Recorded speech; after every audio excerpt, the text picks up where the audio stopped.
Hello, everyone, and welcome you to this episode of the webinar with Cezary. Today, we are going to talk about a very apparent problem, and that's what I thought that I invite my dear old business associate colleague Cezary to help us to shed some light about the differentiation of taxation versus the payments and the banking approach. What I mean is that today there are a lot of different tax advisors out there giving you different advice on how to optimize your taxes. But is it really what you want to do? What are the challenges? What are the dangers of implementing a tax optimization structure? And how is it going to affect your payment and banking setup?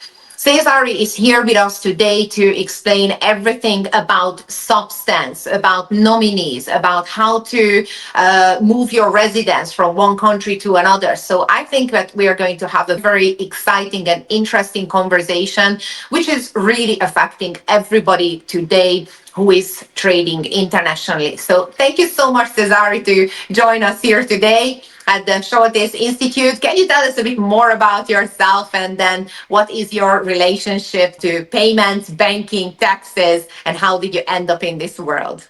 Sure. Thank you, Victoria. Hello, everyone. Pleasure to be here. Thank you for the invitation. Always glad to work together on such projects.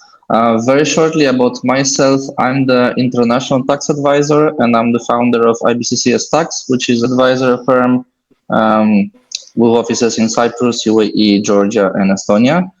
And in the firm, I'm mainly responsible for the tax advice, consultations, and the structuring regarding asset protection and tax optimization and similar things. So my background is accounting and tax, and I'm based in Cyprus. I would like to divide this conversation into three parts, so it gets more technical and so that our viewers can get more out of the webinar. I would like to divide it to first part, which will be related to changing the tax residency and discussing different tax risks, and then we'll have a small annotation related to the banking and what are the risks in regards to that. And the second part I would like to discuss is different tax risks when relocating your company or registering your company abroad. And third, I guess the most fruitful discussion I will have with you, Victoria, will be in regards to the banking system and how to open the bank accounts, where they should be opened, at what the viewers should look when choosing the EMIs, and of course analyzing all the different tax also risks when opening the bank accounts abroad.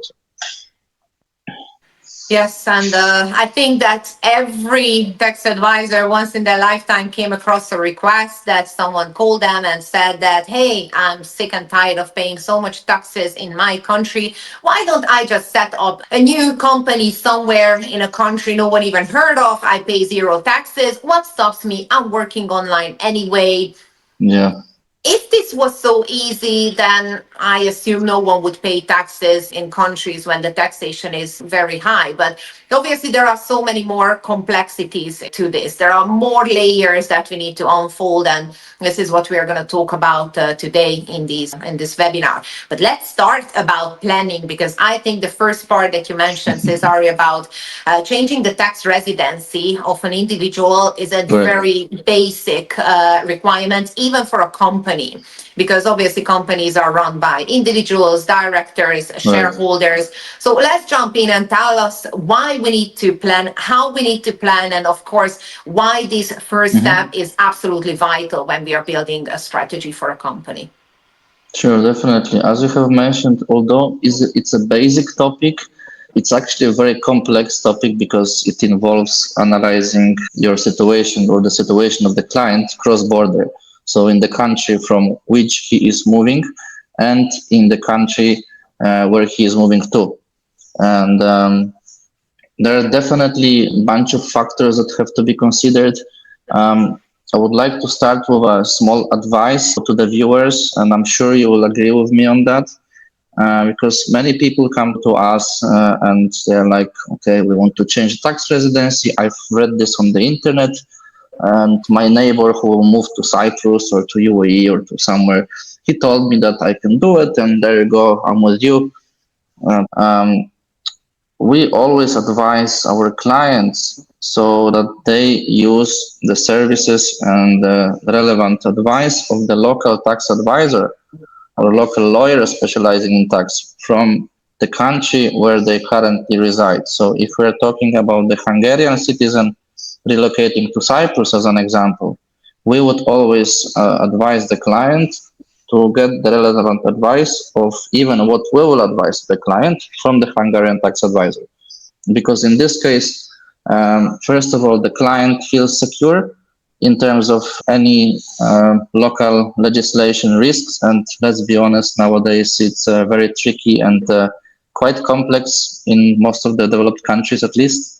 And second, it will also make our work easier as the local advisors in Cyprus or international advisors, because we'll be already knowing the full situation of the client. So I'm sure, Victoria, you will agree with me on this. Maybe you can give a comment of how you guys deal with these things. Yes, usually what I have is that I'm a freelancer. I started to live in Cyprus, and then what are the steps, which is easier because if the person is living in Cyprus, it's obviously much different. Then the very common request that, I'm sick and tired of paying so much taxes, let's say in Hungary, and I just want to incorporate the company in Cyprus, but I still want to keep my work, my other business. I still want to, pay some taxes in Hungary after my other affairs. But I just want to set up a Cyprus company for tax optimization purposes. We are in the EU. No one is really checking where do I live anyway.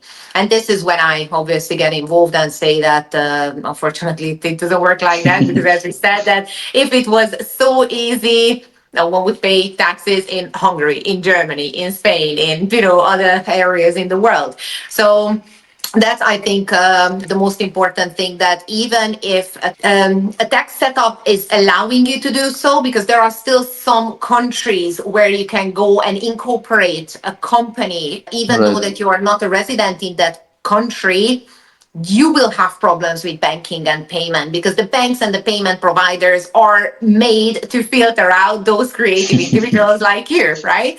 So the whole idea is that even though that you are allowed to do certain things and you are not committing a crime, legally it's possible. Even your tax advisor is telling you that, yes, this is fine. You will, or you might face some serious difficulties when it comes to payments and banking, and the risk and the cost aggregated might be even higher than the tax that you would have just paid if you stayed where you are. But I'm very curious about your opinion as a obviously tax advisor, that how do you deal with these creative individuals? What are the substance requirements when it comes to moving residency from one country to another? Look, as I mentioned, I totally agree with what you said. First of all, this is a great example of a client, always knowing what they want. But our approach is quite simple. We specialize in international tax, and we specialize in the jurisdictions where we have offices. So we always tell the client, okay, if you reside in Germany, it's best if you confirm the plan that we'll do for you with your German tax advisor, or maybe even have the German tax advisor on board.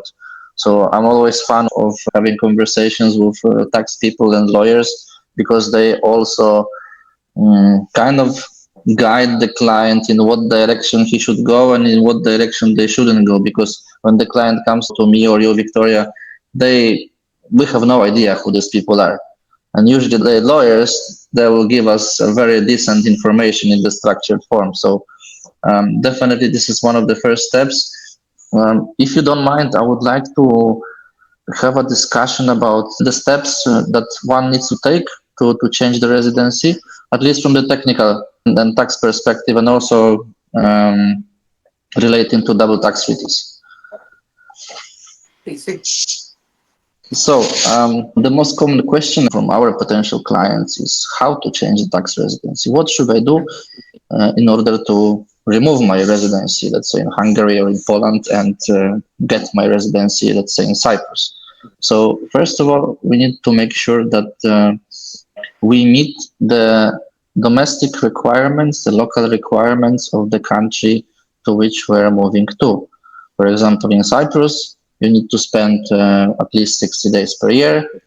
You cannot spend at least 183 days per year in the other country. You cannot be a resident of the other country. You need to have some source of income. And there are also some local, let's call it legal requirements, like making a residency card, having the rental agreement, and having some substance. But you also need to make sure you meet the domestic requirements of the country that you're living. So in case of Poland, for example, because I know the legislation very well, in Poland, the tax residency test is 183 days plus, and also having the center of vital interest. So when we are changing the tax residency from Polish to Cypriot, then we need to make sure not only that we are going to spend 183 days plus in Cyprus or 60 days plus in Cyprus and not spending 183 days plus in Poland, we need to make sure that we have center of vital interest here. And even though, technically speaking, we'll go through this now, even though technically speaking, when we have a cross-border inspection, the only relevant document that is valid is a double tax treaty between the countries.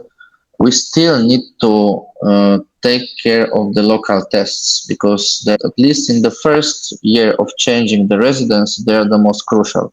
And of course, if you don't meet the tests in Cyprus, then they will not give you a tax residency certificate and you won't be able to get the residency.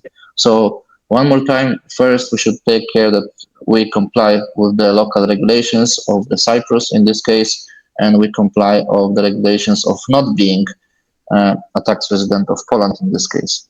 But once we do this, of course, depending on the legal and tax status and depending on the history of the taxpayer that is moving, let's say, from Poland to Cyprus, we might have inspections. It happens very often because, as you know, Victoria, and as the whole industry knows, there are many people that are changing their residency on paper and they're not really meeting the requirements.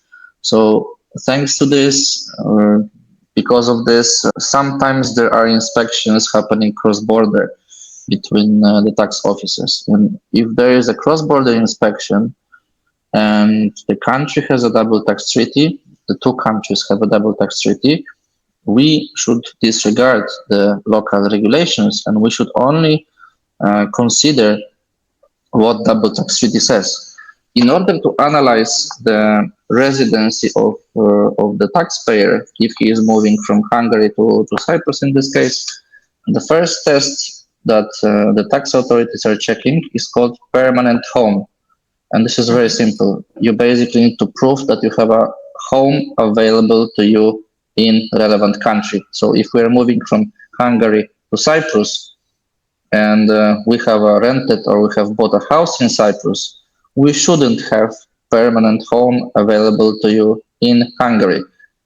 And this is quite tricky because if the tax authority is aggressive, they might even consider having permanent home not as the property that the taxpayer owns, but let's say as the property of his friends or parents or lover or whatever. So we just need to prove that we have this permanent home available to us in Cyprus, and we should prove that we do not really have this in the other country.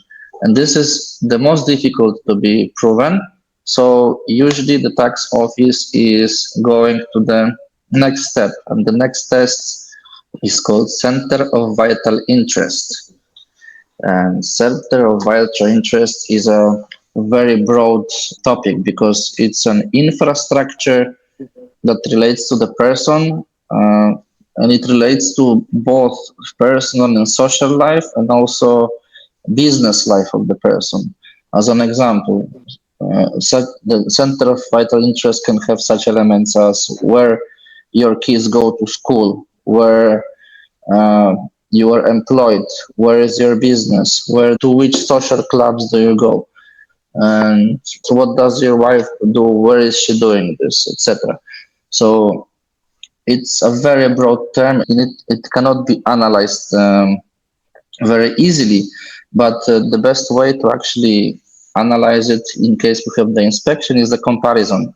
So if we move from Hungary to Cyprus, then we compare how much in common we have in Hungary after we have moved in and how much in common we have in Cyprus. So if we rented a house in Cyprus, if we registered the company, if we got employed, if we go to the gym, if our kids go to school in Cyprus and we really live here, but in Hungary we have left everything, we have no business, no properties, kids are not there, we don't come back to the country very often, then we can be pretty sure that the center of vital interest is in this case in Cyprus. So what happens next? If the tax authority is very aggressive and it's pretty sure that, okay, you might have center of vital interest in both countries. So the next step is called habitual abode.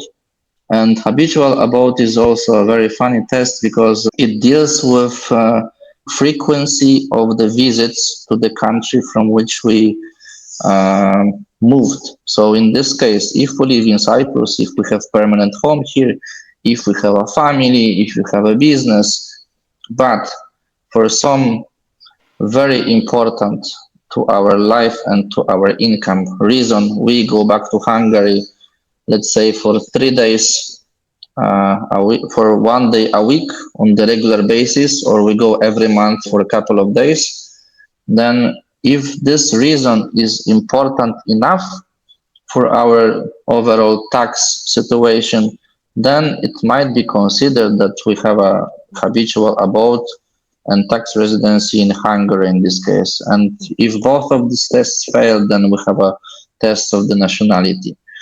So as you can see, it's not very easy in terms of proving to the tax authority, and there are a bunch of elements that one has to consider when moving. So we need to make a very careful choice, and we cannot just go from one country to another and start a life there and think that we'll have tax residency in the other country. I agree. And actually, we had a case a couple of months ago when there was a Hungarian individual who said that he wants to incorporate a company in Cyprus, but his children went to school locally, right? We are talking about underage children. His wife was working as an employee in a Hungarian company. He had properties in Hungary. So that was really challenging to even explain to that individual that just because you as a person decide that you start a new life and then start a new company in Cyprus, even though that you rent a permanent residency for yourself, a permanent home, as you mentioned, or even if you've got, utility bills on your name in Cyprus, there could be still the Hungarian tax authorities question this. That happens that you've got wife, children, properties. As you mentioned, all of these center of vital interest is in Hungary. And then you just happen to move one side of your business to Cyprus and then claim a Cyprus tax residency, therefore pay less tax. So it's never Cyprus who is going to question this. I mean, obviously, Cyprus authorities are happy. We've got a new taxpayer. I'm not going to say no to money. Welcome here, of course. Come and spend your money. But as you said, the origin country is the one who is challenging all of that. And the Hungarian tax authorities in this example can ask that, well, how comes that you live in Cyprus and then your family, your properties, your other businesses are still here in Hungary? So it's very easy to fall in the trap of those Instagram tax advisors telling you that, yes, just come here, spend 60 days in Cyprus. You don't even need to spend more than 60 days, 2 months in Cyprus, and you're good to go. No, it's not that easy. And the reason why it's not that easy, because otherwise everybody would have done that and no one would pay taxes in high tax bracket countries. So completely actually reminded me about a story of how a client was caught. I'm not going to mention where and by what country, but the guy was driving a Ferrari. He bought a new Ferrari from his Cyprus company, and he was also trying to have his residency, but he didn't really live here. And the neighbors submitted an application because he was showing off to everyone, like, oh, hi, look at me, I don't pay taxes in Poland now, or in Hungary, or in Germany, whatever. I'm so cool. And he was so cool until maybe a month later, where he got the inspection, and of course he lost because he almost never stepped his foot in Cyprus. So it's also a very cautious move that you have to consider when you are changing the residency, especially if you are risking that you are not going to potentially meet the requirements, which of course we don't advise. Then you just have to be very careful. And even if you meet the requirements, in case that Victoria mentioned that the Hungarian resident was, having all his substance, let's call it, in Hungary. First of all, this is a clear case of having a center of vital interest in Hungary, and I'm pretty sure that if he didn't face the consequences, maybe one day he will. But second, if this guy is not very cautious of what he is doing and where he is doing that and to whom he is showing off, then this might result in serious issues. Yes, we will want to avoid audits, but obviously, even if the audit comes, you have to prove that you did everything as you should, to be ethical, transparent, and obviously follow the rules. I usually say that if it's obvious, it's going to be obvious for the tax officer as well, right? Definitely. So it's not like idiots are working in a tax office. So if it's something screaming out loud, obvious that you are just having a Cyprus company just to optimize your taxes, clearly it's not going to fly. So of course, the first line of defense is the banking. So you first need to convince your banking providers and payment service providers that you are not living in Cyprus just to optimize your taxes, or you're not living in Dubai just because you like the 0% taxation. It's because you live there. You go, as you said, to the social club, you do your groceries, you breathe the local air, you walk on the local floor, and that's the reason that you live. And then it happens to incorporate the company, and then lucky you, the taxes are lower in that country, and that is what justifies that. So it's important, as you mentioned, step one, the person who is actually moving to a new country, that's the vital center of any kind of tax ruling, even when it comes to companies. So tell us about the next step, right? So once we've got the person is moving to a new country, really moving to a new country, all of his interest or her interest is now related to the new country, starts a new life, gets a house, starts to do business. What's next? What's the next step of like incorporating a company, and how that company becomes resident in this new jurisdiction? Well, the next step is the most fruity one, which is opening of the bank account. Maybe let's have a quick discussion about that before we go to the company, because it's also a crucial topic when you change the residency. So, as you know, there is CRS, the exchange of information between the jurisdictions and the banks. It works very well for the past, I believe, more than 10 years. And the most common mistake is when the client is changing the tax residency and moving, let's say, from Hungary to Cyprus.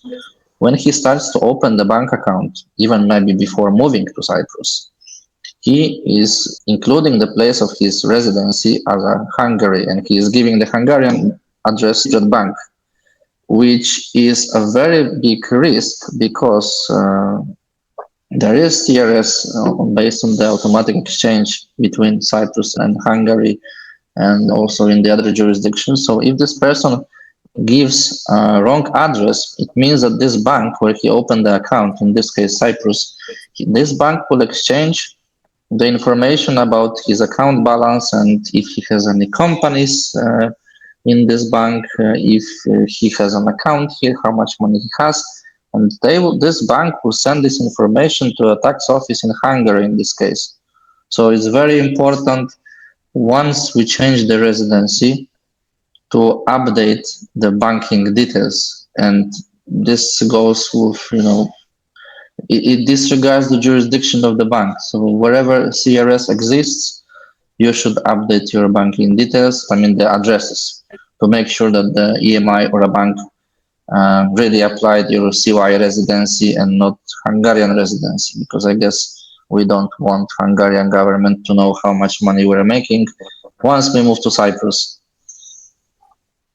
I mean, technically, they know it anyway because there is a free flow of information even within Europe, but even outside of Europe. I think the classic case for this was back at the early 20th century when money started to flow out of America and the drug cartel started to siphon some money out of America and started to incorporate companies in the Caribbean region and in Latin America. And that's why this whole anti-money laundering and tax evasion policies were implemented into the banks, because if you follow the money, you can figure out that who is trying to cheat their way out of the system and how they start to incorporate companies in certain jurisdictions, open a local bank account and transfer all those monies there.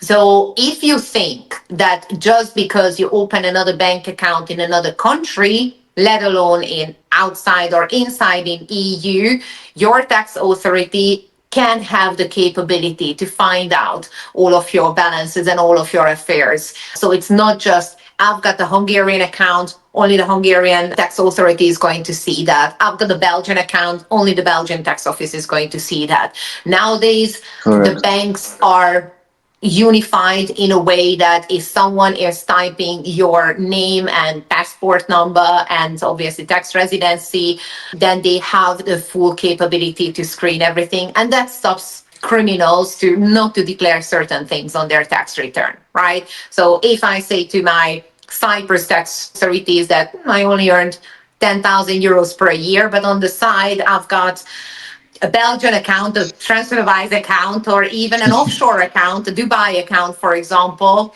with millions and millions, those banks still have the requirement to declare all of your transactions and bank balances to your tax authority. So if you think, yeah, so the bank is basically the first line of defense to filter out all of that, because you follow the money, you follow up that who is trying to cheat the system. So let's go down now. Yes. I believe you are also mentioning these things in your book that is beautifully sitting behind you, right? That's right. So it's all written in the Moving Money, How Banks Think. Cool, very cool. So if nobody has read the book, please read it, order it. It's a very interesting book, and it could probably give you all the information in regards to how banks think and what to expect when doing banking in general. Thank you. So you see, I made you a small advertising. Thank you. Great. So just to close the first topic in regards to the personal tax residency, one more thing I want to mention is we also get these questions asked quite often. If I need to have a local bank account when I move to Cyprus, because in Cyprus, with all my love to this island and tax authorities and everything else, let's just say the banks are not the most friendly in all the world, and it's probably not advised to keep tens of millions here. I'm not saying I wouldn't recommend to have the bank account in Cyprus for different cases, but to answer the question, yes, it's always better to have the bank account in the country where you reside. First of all, it gives a small element to the substance, a very small one, but most importantly, it will make your life easier to deal with paying social insurance, paying taxes, and maybe making a standing orders on your utility bills. So it's not an obligation to have a local bank account, but it's recommended and it's also useful. Again, I'm pretty sure your clients and everyone on the internet has a basics of how to register a company, maybe where to register a company, but in this webinar, I would like to discuss the technicalities, what a taxpayer should consider when registering a company abroad and what tax risks exist. Because as you mentioned, Victoria, previously, there are a bunch of people that just, they register a company in Cyprus, in Dubai, in Marshall Islands, offshore, being the directors, operating from whatever countries, and they read on the internet that they register a company in Dubai, you'll pay zero tax, or register a company in Seychelles, you'll pay zero tax, which is partly true, but in general, it has a very big risk. So I would like to touch these amazing topics. And the first topic that I would like to start is regarding the tax residency of the company, actually. Because not only the individuals can have tax residency, there is also tax residency of the company, which establishes where the company is paying taxes. And this depends on the jurisdiction of the country where we incorporate. For example, in Estonia, you have the principle of incorporation by default, which means that if the company is registered in Estonia, by default, it pays tax there, no matter who is managing it and how, by default. In places like Cyprus, we have at the moment, two rules. We only used to have management and control rule, but recently the incorporation test was added. So it's mixed, but still the main prevailing rule is management control principle, which means that if we have a Cyprus company and it is managed and controlled from Cyprus, which means that the director of the Cyprus company has to take a decision or a resolution or decide from here, then in this case we have a Cyprus company being a Cyprus tax resident. But in theory, if a Cyprus company has, let's say, Polish director, and this director is managing the company from Poland, we have a risk that this company can be a tax resident of Poland. And these are the main two principles, incorporation principle and management and control principle. But in double tax treaties, usually we have a different test. So if you register a company in Cyprus, but you're based in Hungary and you're operating everything from there, you're supervising the processes, managing the company, clicking the buttons in the brokerage account, making bank transfers, and doing this basically, then you might have a risk of having the tax residency in the other country, in Hungary. And what that means, it means that the Cyprus company should pay taxes in Hungary on all the income that relates to this residency. That's a bit scary, but it's true. Great. So yeah, I think it depends for whom. Yes, of course. Because if you think about it, you need to prove that you are working as business usual, but just you happen to work, lucky you, in a country whereby the taxes are lower, but you're not intentionally shifting all your operation in a way that you are basically reducing your tax rate, because that's the very thin line between tax planning and tax evasion. Tax planning is that you are really working in a country, you are really living in a country, you're really exercising the management and control or the active involvement in a company. You are just lucky to be in a country where the taxes are lower. Versus tax evasion, when you are setting up a company just for the purpose of cheating taxes, just in order to pay less taxes, just to get yourself out of your responsibility of paying taxes or wherever you are based. And I think you've got a very interesting case study for us.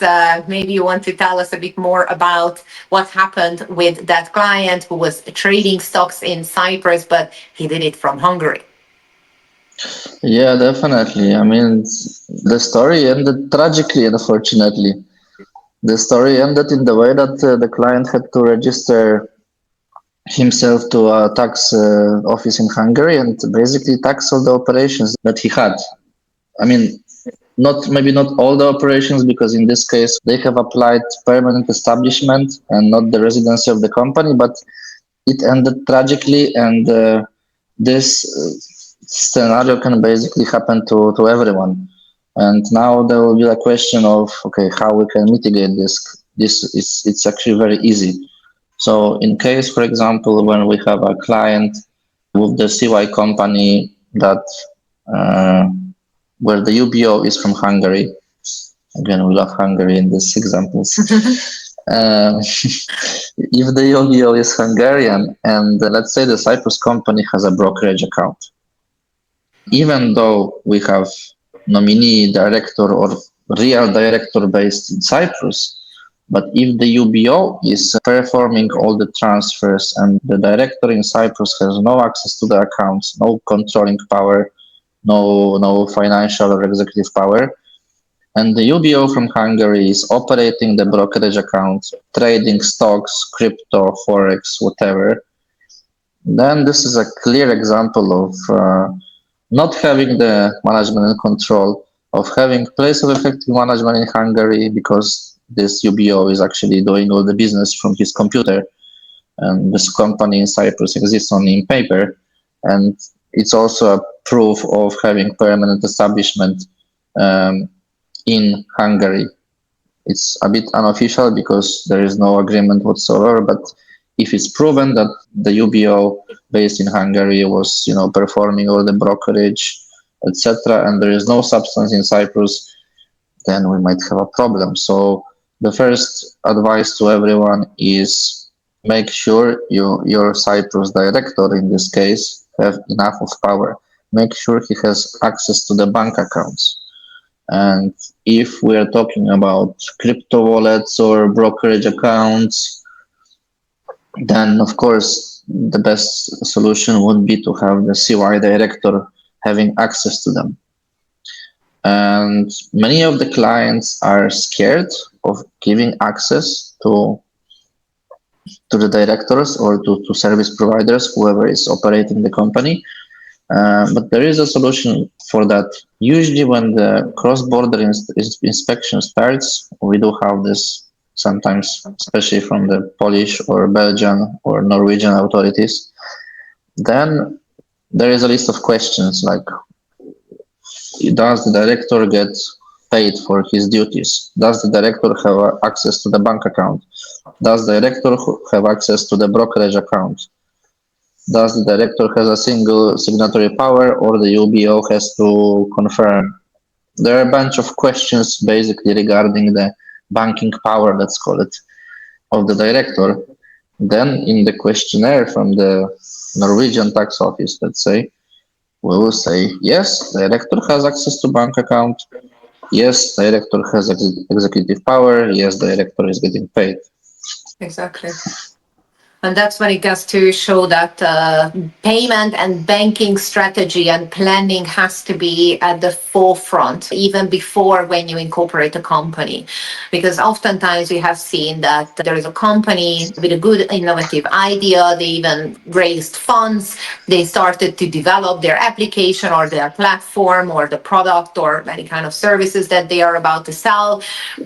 And then maybe they talk to a tax advisor or not, they grow, they become international, multiple companies belong to the group, and that's when they start facing payments and banking problems. And it's so much harder to find payment and banking providers to fit your specific need with your specific setup.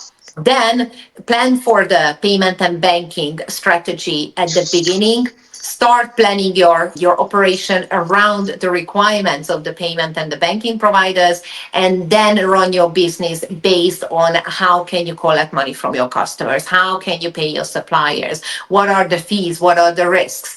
And in this way, maybe there could be some contradicting advice from your tax advisor or from your payment and banking advisor. Because as you said at the beginning, just because legal, it doesn't mean that banks will also support it. But this should be the very forefront of your strategic planning to set up all the rails and all the understanding that what your payment and banking providers need and require from you in order to work with you. You mentioned nominees, and I would like to, pick that a bit further. What do you personally think about nominees? Nominees are legal, so nominees are those directors who we are appointing to represent the company in the place that we just incorporated the company, and the actual directorship, the actual management is some other country. So it's a very controversial topic. Do you think nominees are a benefit, a risk, a problem? It's an overseeing from the tax authorities' perspective that they still allow fiduciary companies to advertise for nominees.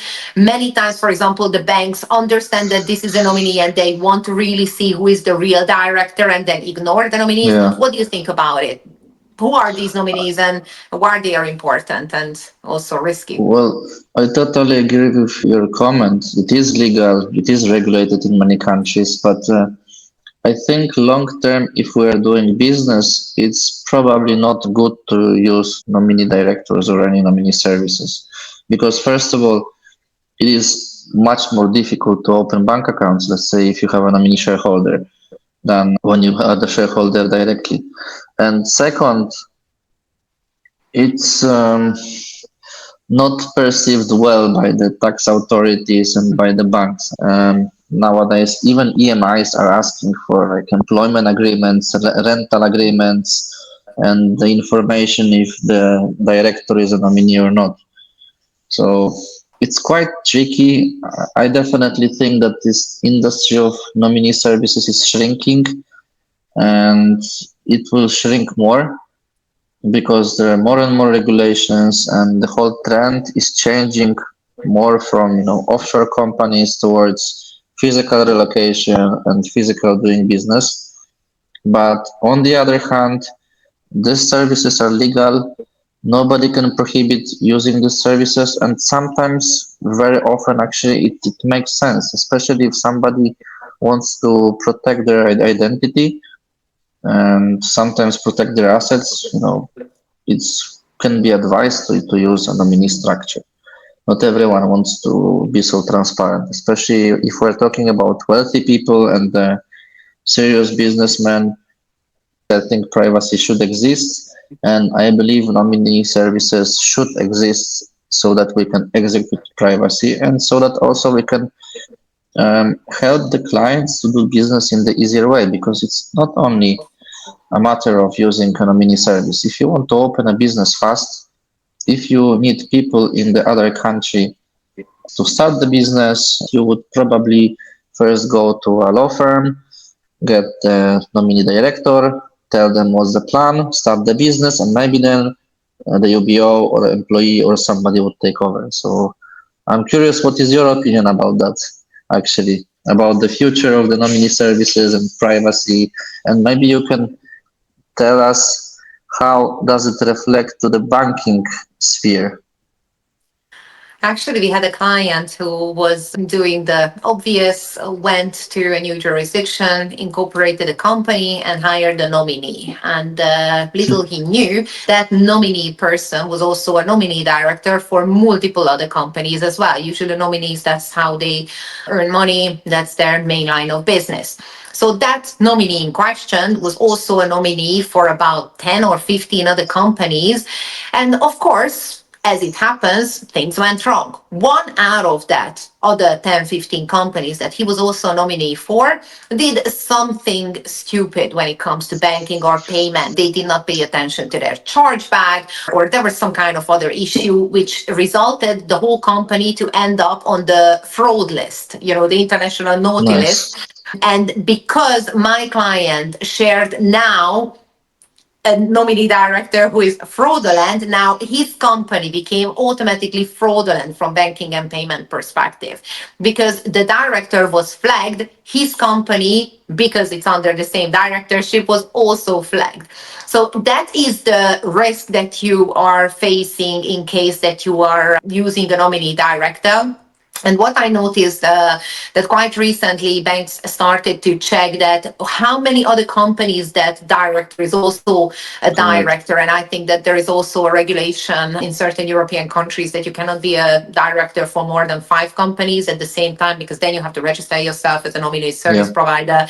And then it's obvious that you're a nominee. So why would, Hmm. anyone want to work with you? And in this case, the banks need to also check that if you are a director for this company and for other 5 companies, how can you exercise management and control? How can you make the relevant decisions? Obviously, then you're a nominee. Then we need to understand who is the real person behind the management and the control. And if that person goes back to the original cases, as we mentioned, is living in Poland or living in Hungary, then we go back to the original scenario when, well, you're actually exercising your management and control rights from a different country. And then the different countries, the original countries, tax authorities have all the opportunities to catch you and say that, well, you're running a foreign operation with the nominee director, you just want to avoid taxes, here is the penalty and all of the investigation on you. So in this case, I think that the nominee setup is a bit tricky. I agree with you that we do need to have privacy. However, the privacy has to also cover some kind of setup that even without a nominee, that would be legit to pay taxes in For the new sure. jurisdiction. So it cannot cover someone just to verify that the company is in new jurisdiction, and that's why they need to Hmm. pay less taxes. So yes, it's a very interesting and controversial kind of subjects around nominees. But I think banks are implementing much stricter rules than even tax offices that I have seen, because the tax Yeah. office might just miss out on tax, but the banks and payment institutions get really bad penalties and repercussions in case that they allow anything. There is a slight opportunity for tax evasion or even money laundering. So as we have seen, banks and payment institutions oftentimes they got really bad penalties. So that's also something to keep in mind, that the banks have more to lose here, and that's why they are enforcing the rules much stricter. Yeah, which brings us to the topic of substance. I mean, even with the EMIs nowadays, as I mentioned before, many EMIs started wanting uh, to receive the rental agreements, utility bills, employment agreements, which is a kind of an answer of what's happening with the nominee services. Because if we need employees in the company, then the nominee services kind of go away, which Mm. I guess for the countries and the economies by itself, it's a very good benefit, because people pay taxes, people pay social insurance, there is more spendings, people buy properties. Um, yeah. I also wanted to ask you about the data sharing between banks, because we established that banks are working very closely with the regulator, Mhm. and that's why they have to submit different reports about who is keeping money with them, how much is it, and what are the transactions. But when it comes to e-money institutions or payment institutions or these lighter banking, quasi-banking licenses, the financial licenses as a wallet Mhm. provider or any kind of crypto exchange, for example, do they also share information to the tax office in the same way as banks do? And if not, why? And if they do, is it not just too much to deal with? What is the requirement around that? Yeah, well, that's a very good question. Thank you for that. The answer is it depends. Obviously, there is CRS exchange of information, and there are a couple of other legislation that govern banks. So we know that banks, if they're in the legal framework of the relevant law, they do exchange information. EMIs depends what is their status. Technically, they should, but in practice, they usually don't. And especially if we have the EMI that are offering common IBANs, then it's impossible to share the information.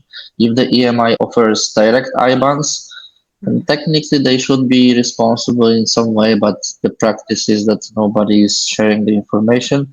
It doesn't mean that they will not, especially they will not based on a request. So if a request comes from the tax office, let's say, they might share some information if the legislation allows.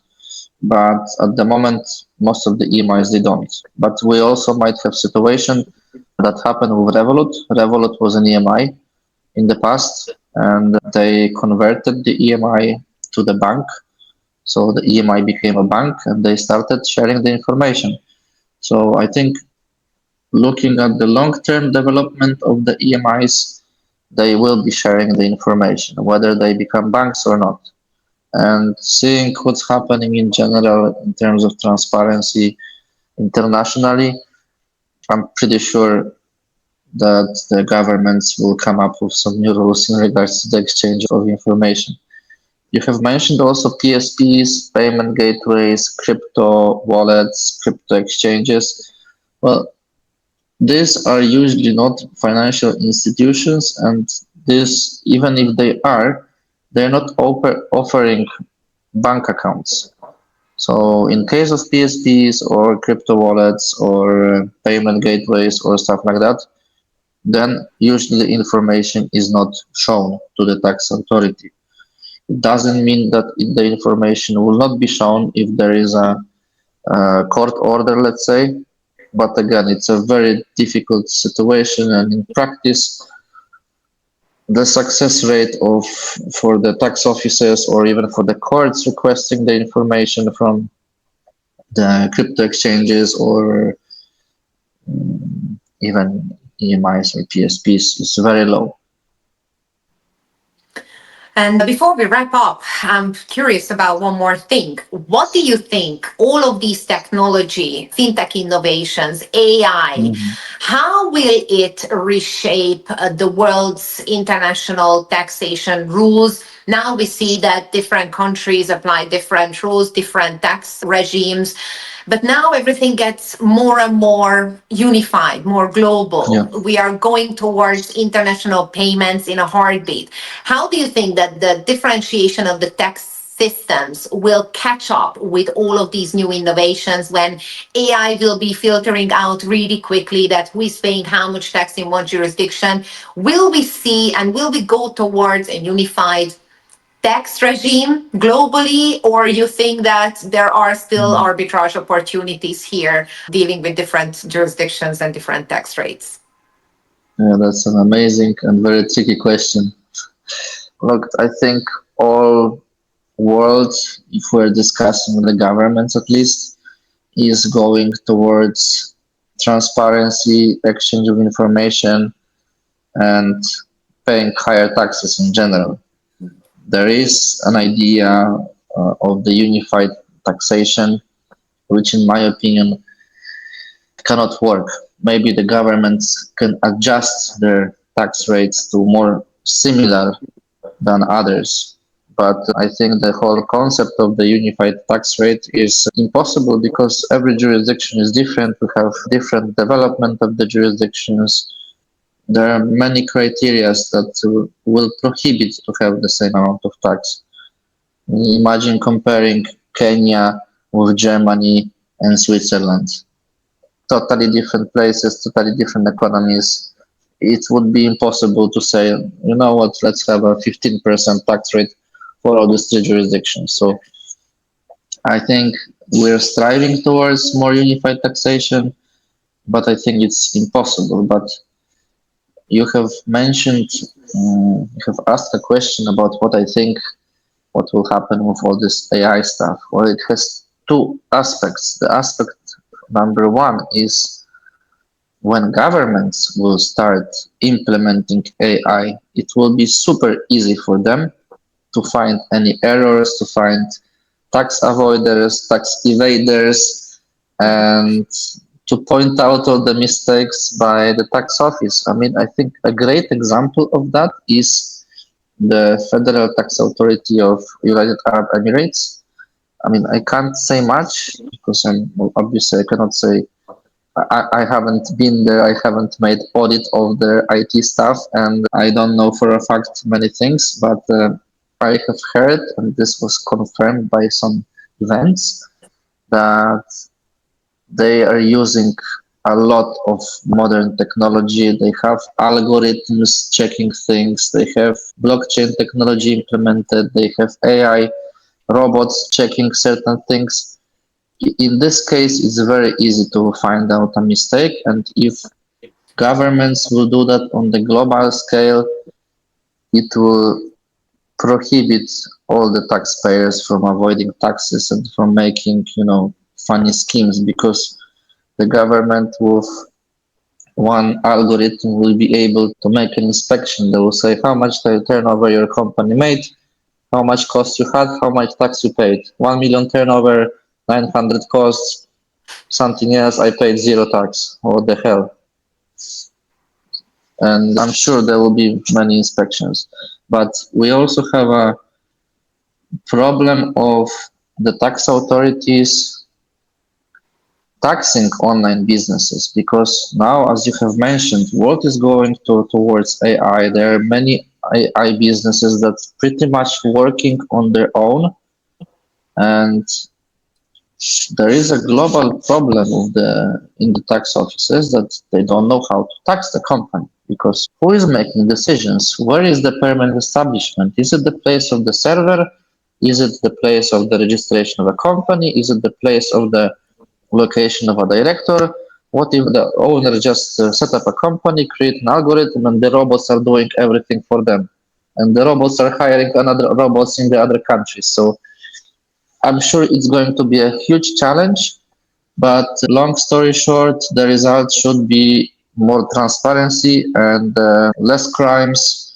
Exactly. We are all That's what I moving think. towards a more ethical and transparent industry, and taxation is just one part. Banks and payment providers are the ones who are making sure that this system is kept in place. Is there something that we haven't talked about, but you think that we should mention? I believe no. I mean, we can obviously have ongoing conversations about company setups, about where should I open bank account, which bank to choose, what is my risk, this and that. But I think it's for the viewers, it wouldn't be a right move to do, because the topics are too broad. So of course we're invited for cooperation, and I'm sure you will agree. We will be very happy to help anyone and meet in Cyprus, in Dubai, in Georgia, in Bahamas, wherever you are at the moment. Exactly. And I would like to encourage everyone who is having any questions regarding taxation, regarding payments and banking, regarding company incorporation, that please do reach out to us, because that's what we are advocating for in the Soltesz Institute, to get the decision makers closer to the users, to get the banks closer to the online businesses, to talk about these compliance problems, risk, prices, and the whole approach, because that's the only way that we can make payments and banking much easier and much more transparent, and obviously taxation is more ethical for everyone. So thank you so much, Cezary, that being here with us today. Really appreciate Thanks a it. lot. And Pleasure. please share some information about where can we find you, how we can reach out to you. You can find me in Cyprus, or in Georgia, or in Dubai, or in Estonia sometimes. I think the easiest way is visiting our website, ibccs.tax, or of course, you can find us through Soltesz Institute in Victoria. That's right. So thank you so much for everyone who was joining us today. Thank you very much, Cezary. It was a pleasure. Thank you. Thank you. Take care. Ciao.